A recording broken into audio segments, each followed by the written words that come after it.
your daily Philadelphia Eagles podcast. Part of the Locked On Podcast Network, your team every day.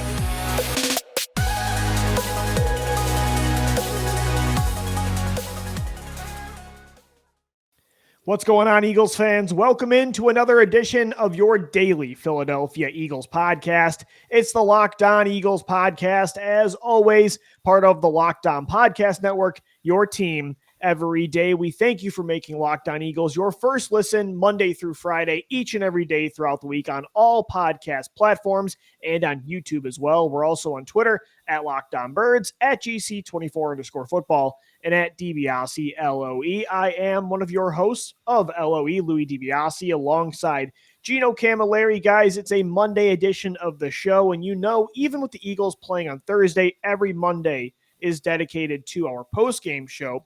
But since it was a primetime game, we did want to switch it up and move Stock Up, Stock Down forward to our Monday edition. So tomorrow is Tuesday. We will still have another show, but it'll be about different stuff. And then Wednesday, Thursday, Friday, we'll have a bunch of podcasts for you this week as the Eagles take on the Las Vegas Raiders in Vegas on Sunday, a 4-2 Raiders team that I still really can't get a read on, but we're going to preview that matchup throughout the week. But Gino, we do have to take one last look at that Thursday night battle against Tom Brady and the Tampa Bay Buccaneers. The Eagles fall to 2-4 in the season. The comeback falls just short.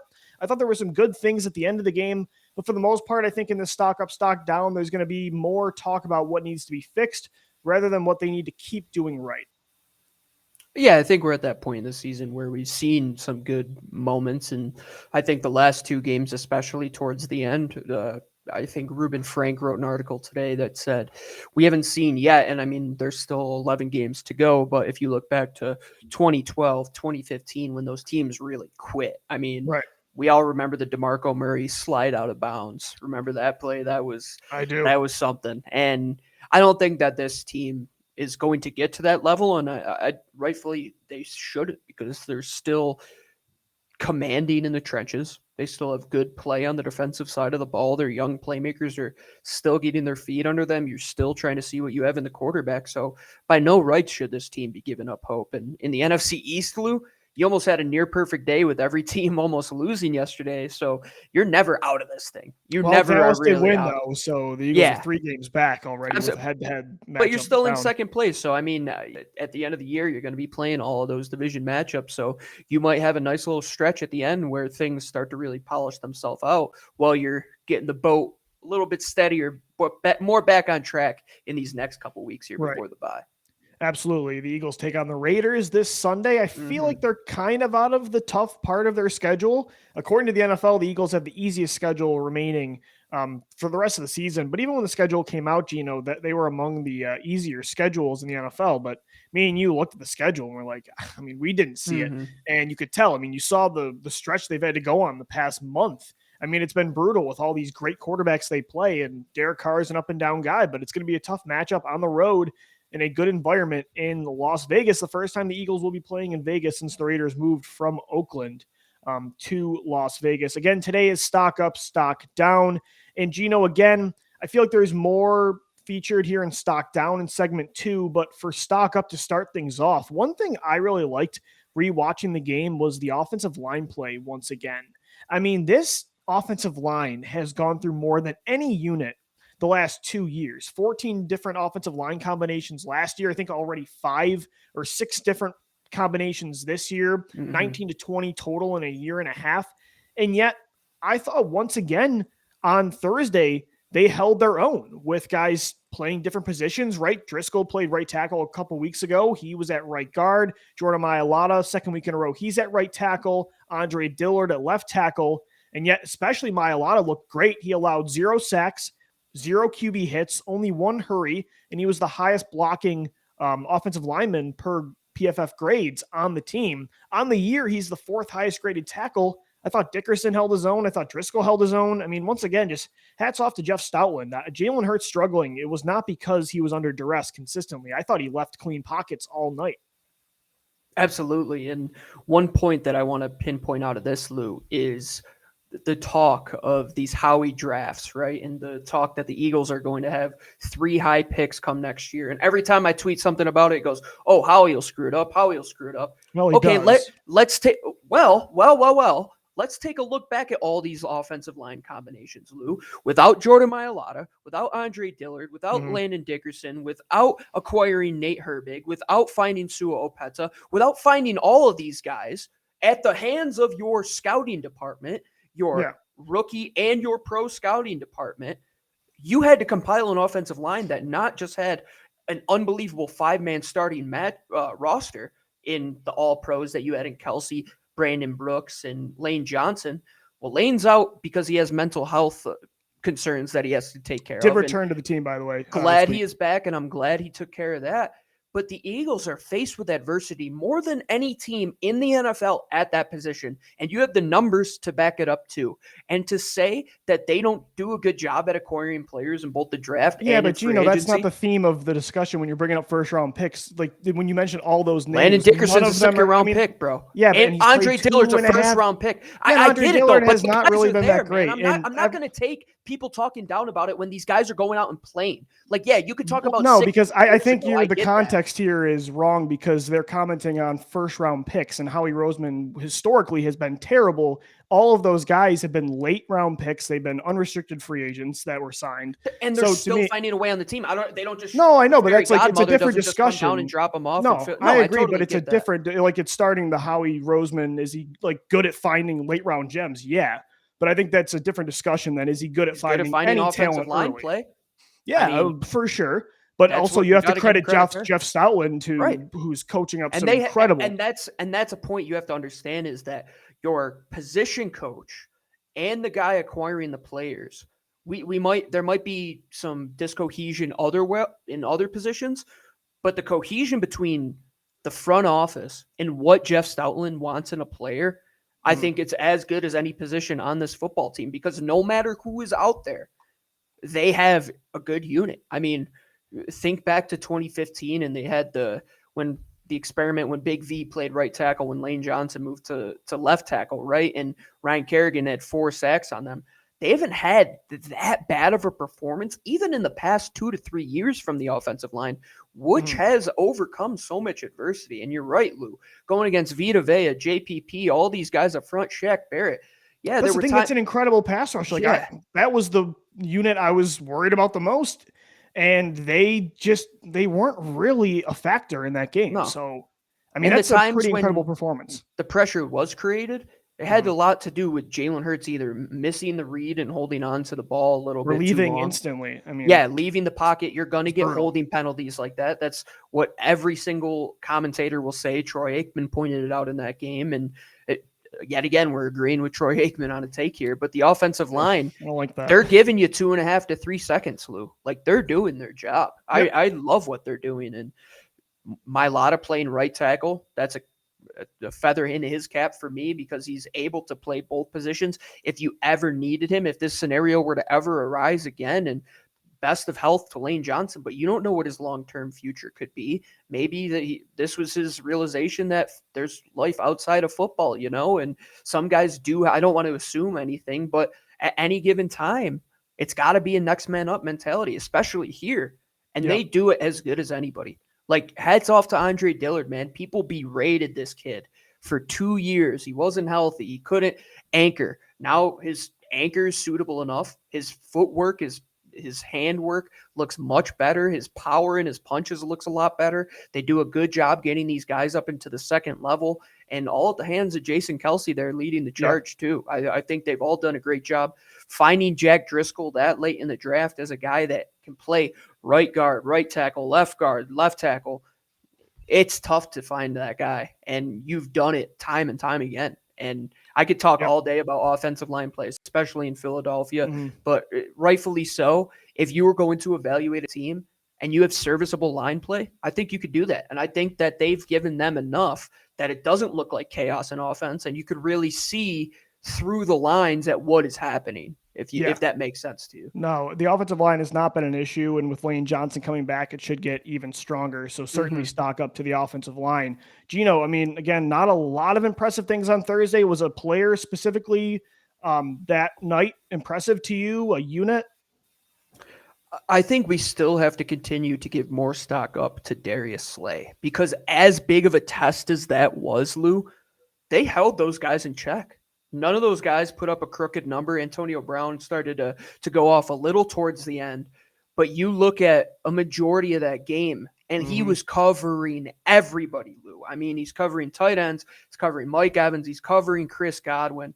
This guy does everything. And you look at the cornerback position, when you're limited into having guys that you have to play zone with, you probably could have seen Tampa put up 40 some odd points in that game. And I did see that game.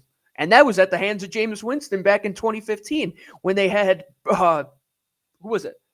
Bradley Fletcher and Byron Maxwell? Were they together? Or was it Kerry Williams? I think that was Byron Maxwell and Nolan Carroll. Nolan Carroll, that's right. That was after both of those guys left. Yeah. I forgot they got rid of it. Didn't get much better after, but to look at that game, right, where they had to run zone, they were outmatched all game. That was, I think, Mike Evans' rookie season. They still had not the best offense, but enough firepower to score points. And then to look at the offense they put out there on Thursday, I mean, that's an all-decade wasn't just type Slade, of Gino. offense. I thought Avonte Maddox was great right in the slot again for another week in a row, and his tackling was against the run. I'm like, he's a free agent this year. He might be earning himself a new contract. The reason I didn't say the whole cornerback unit was still because of Steven Nelson's he continues to be one of the bigger liabilities, which should be a player they might want to look to move here before the trade deadline. Guy on a 1-year deal. Teams need corner help. See what you got in Zach McPherson. Because right now, next year, I think you've already answered who your CB1 and your nickel corner are, Lou. You got Avonte Maddox. You got Darius Slay starting out there. Avonte is quietly having the best season of any Eagles defender that we are not talking about, that not many people are talking about. And it's not just that one flash play he made against Carolina the other day. He's reliable in the run game.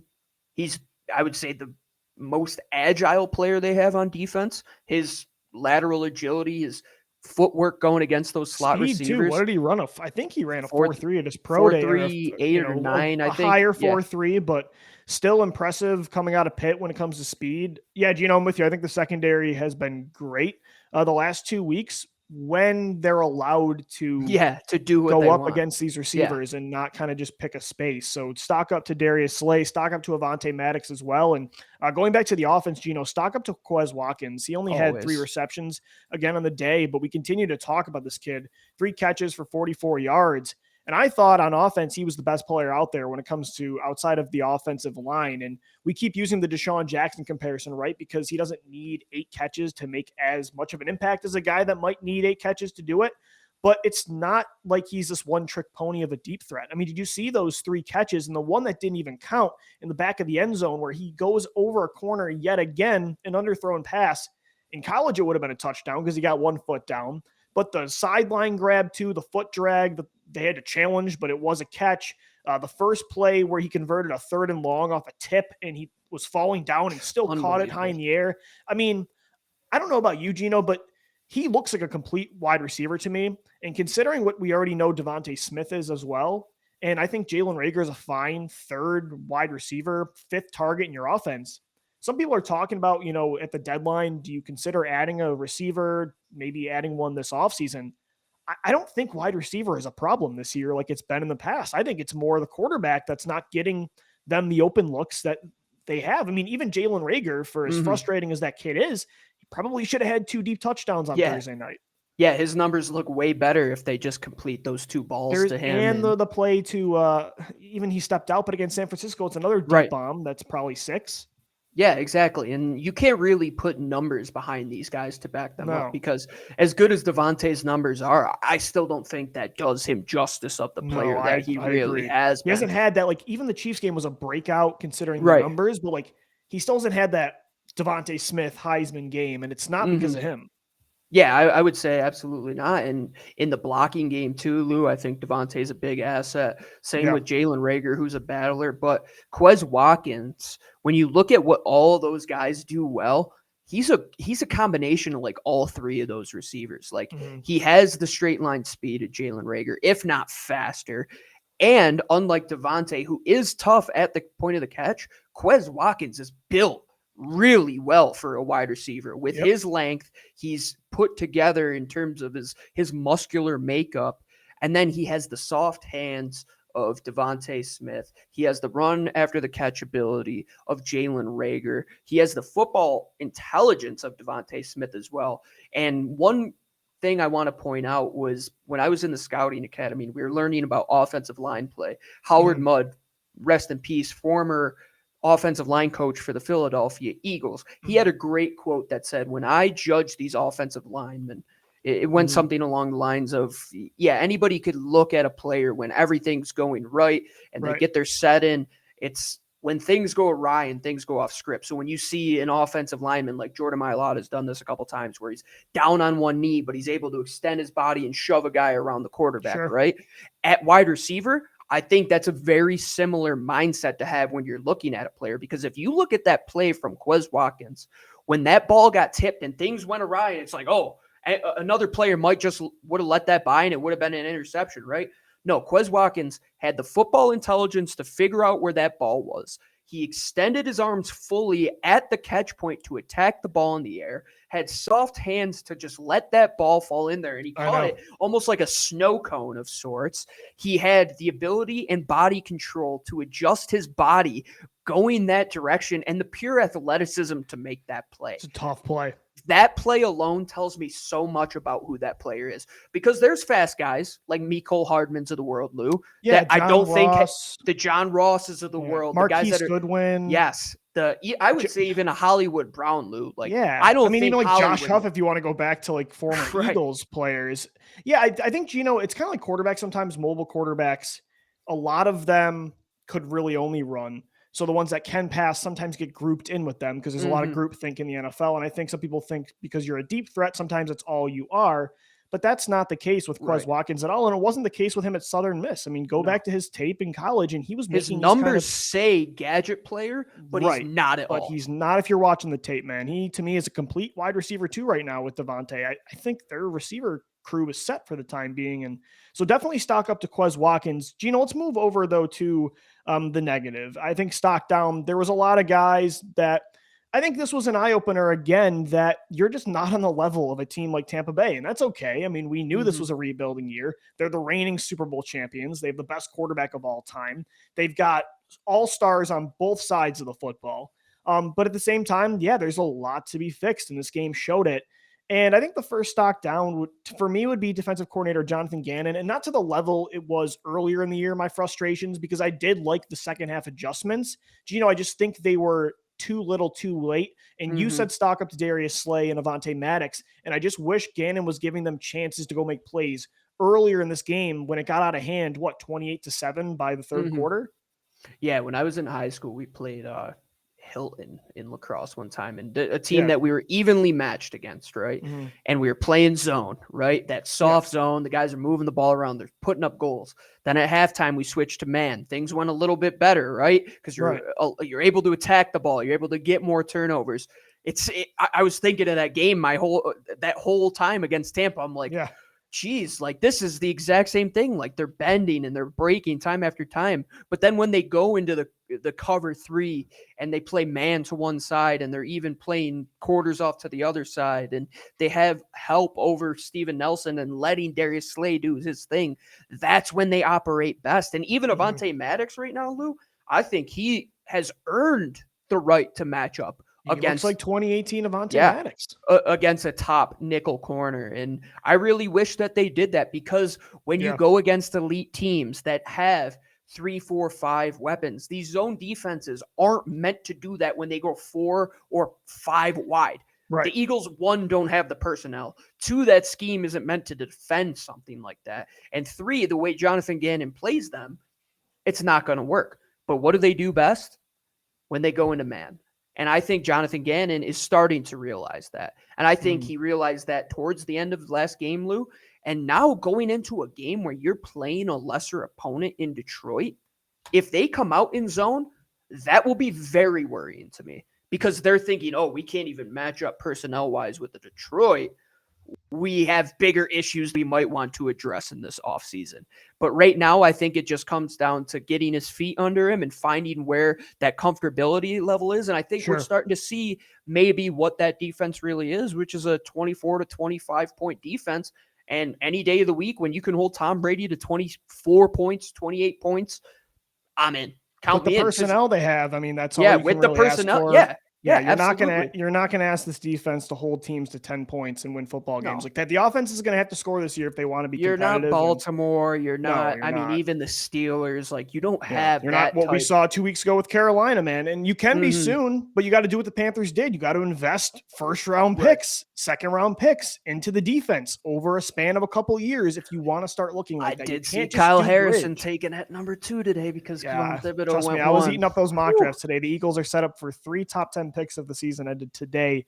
Gino, continuing stock down here for you, who was somebody that was just driving you nuts on Thursday? I don't want to pinpoint one person, but I want to pinpoint an idea. And I think it's decision-making. Because when you look at the decision-making of, we'll go off of Johnathan Gannon, too little, too late. Nick Sirianni, at times he starts a game hot, like they did last game. They go down and have a perfect first drive. And then the decision-making along the way gets a little awry. You look at the quarterback position, Lou. How many times when you're watching that tape are there open receivers down the field or guys who are just about to beat their man on a go route and all they need is a good ball and just Jalen decides to pull it and it was run, frustrating tape, man. And Jalen Hurts is going to be in. Like, we're not going to talk deep about Hurts today in stock down because we were doing a whole show on Friday, but we both went back on the tape and oh my gosh, there was a lot left on the field. Yeah, and I don't say that's completely at fault of him or anybody on the team. Like, I think decision-making is a big learning point for this team in the next couple of weeks here and realizing what they can and can't do. And Jalen Reagor, for example, like the decision-making a couple of weeks ago to start your route a little wider where you ran yourself out of bounds. That's simple decision-making. Or on Thursday night, like coming back, just something coming back to the football, exactly. Not drifting backwards. Right. They teach you that in 8th grade. So Jannard Avery as well, Lou, at the end of the game, decision-making. What was your decision in that moment? Your decision was a bad rule, but you got to know it's a rule. I mean, and I think decision-making comes down to just how well your whole unit is kind of vibing and meshing. I still think they're still figuring each other out, Lou. I mean, how much can you learn from somebody in 3 months? I mean, we've been together for 3+ years and we're still finding we're still finding stuff out about each other that we didn't really know. Absolutely. And I think that's what it comes down to. But once these guys start to make the right decisions, Lou, I think you're seeing it. Like, you're seeing the ceiling at times. Like, the flashes are coming. So if you just settle down, and when people say stop overthinking it, like, just play the game. Like, just trust your instincts. Sirianni, you know what this offense does well. Gannon, you know what the defense does well. Jannard Avery, you know better than to put yourself in that position. Jalen, you've thrown guys open in the past. Like, just make those simple decisions. It's just got to get more consistent, right? Yeah, I mean, because you see it with all of these guys. Like, you've seen great play calling from Sirianni this year. You've seen Gannon make the adjustments in a timely fashion. You've seen Hurts. It's, again, just about consistency and stringing things together. Like, if Jalen does what he did in the last 2 drives of the last 2 games, the whole game, the sky is the limit. Man, that's what I know. And that's what we're learning. Well, and that's the difference between a rebuilding team, though, and a contender, Gino, right? Being able to do that consistently is when you become that great team. And it's part of the process for sure. And I agree with you. Stock down for sure on decision-making. For me, stock down, and it's not really because of these guys' performances, although Miles Sanders' vision continues to be inconsistent. At the same time, can we talk about like how, Matt? Like, he was a good decision maker for the past 2 years, and then it's like we're seeing rookie Miles stuff. My take is that I just don't know, because I think it's such a rhythm game that he's only averaging right now 12.5 touches a game. When you're out of the loop that long, and there's times where he might not get a carry or a touch, Gino, for a quarter and a half.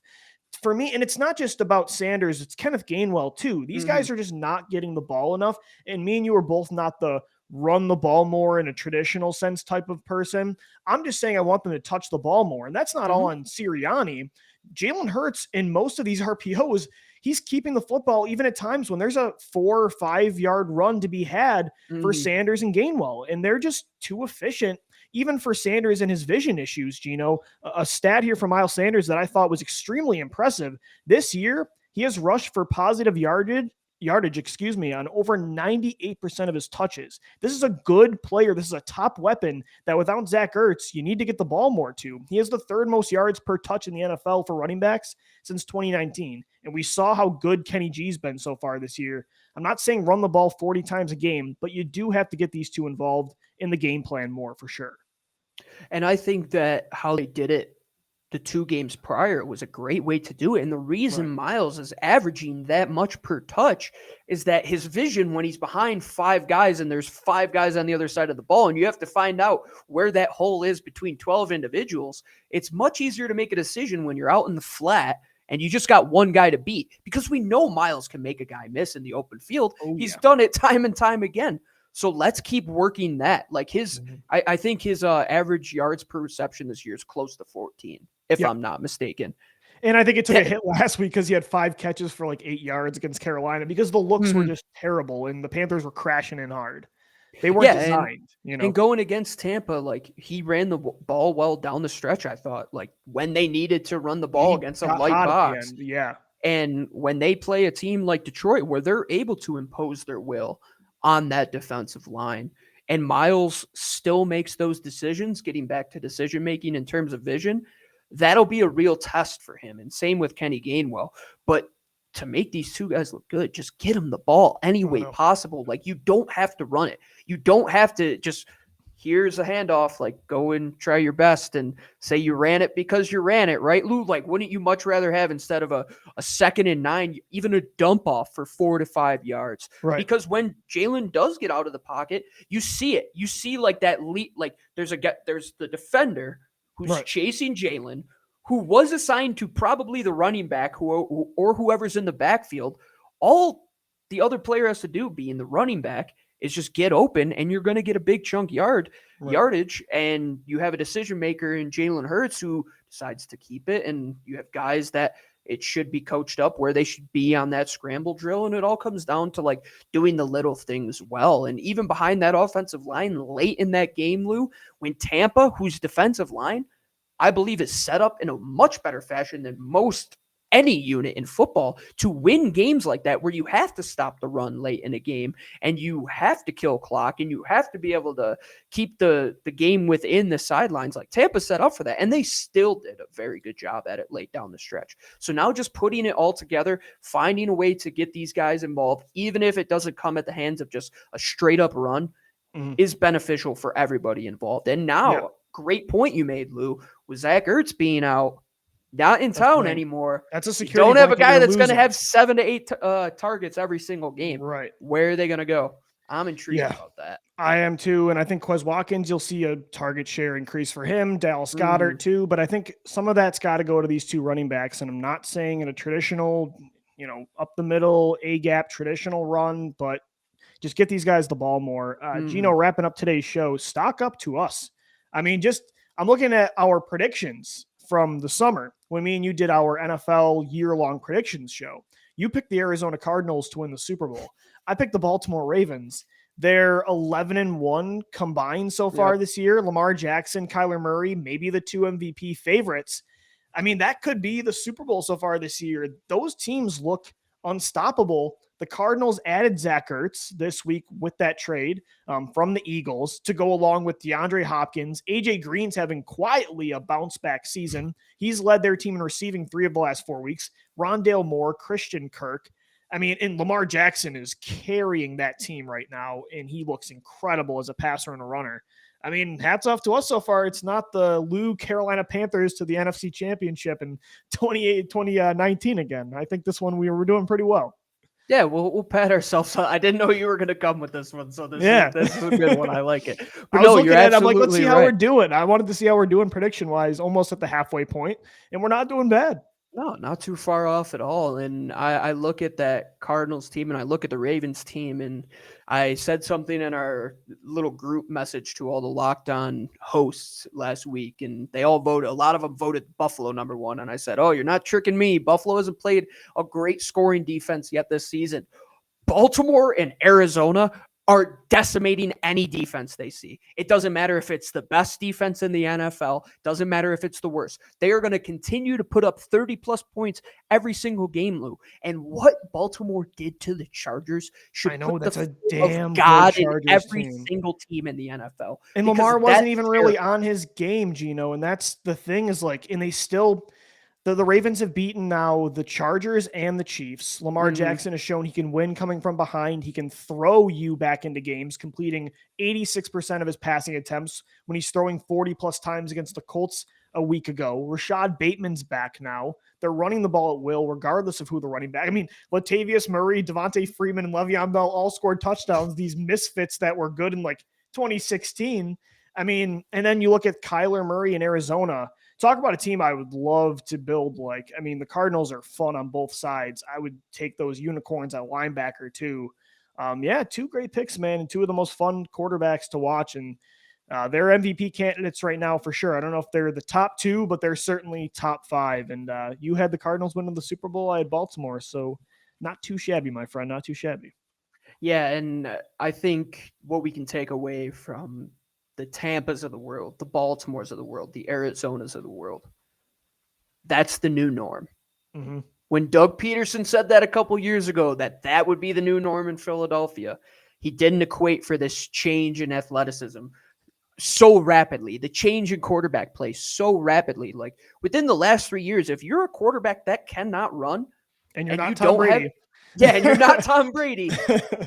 I think yesterday was clear, Lou. Like, as good as Justin Herbert is, Lamar Jackson presents an element. Kyler Murray presents an element of a game plan that it is impossible to game plan for. When you make a team truly 11 on 11, that's when football is at its purest, and that's when you find out if you have the personnel to match up. I can't wait the to Eagles, have that player again. I hope one day they get to that level, man, because I thought they were there a couple of years ago, Lou, but I even look at that 2017 offense and I'm like, I don't know how well they do in 2021. It's different. I really don't. But I think it's different in a good way. I think football is a lot more entertaining because Big of 12 these kind of everywhere, baby. Yeah, give me 100-point games. You know we love offense on Locked On Eagles, and I can't wait to get back to being a high-octane offense in the city of brotherly love. Guys, that's going to do it for this edition of Locked On Eagles. We thank you for making Locked On Eagles your first listen each and every day. We're available Monday through Friday on every podcast platform that you find the show. We're available on YouTube as well, and on Twitter at Locked On Birds, at GC24_football, and at DiBiase LOE. For my co-host, Gino Camilleri, I'm Lou DiBiase signing off. As always, thank you for downloading. Thank you for listening, and let's go Birds. Fly, Eagles, fly.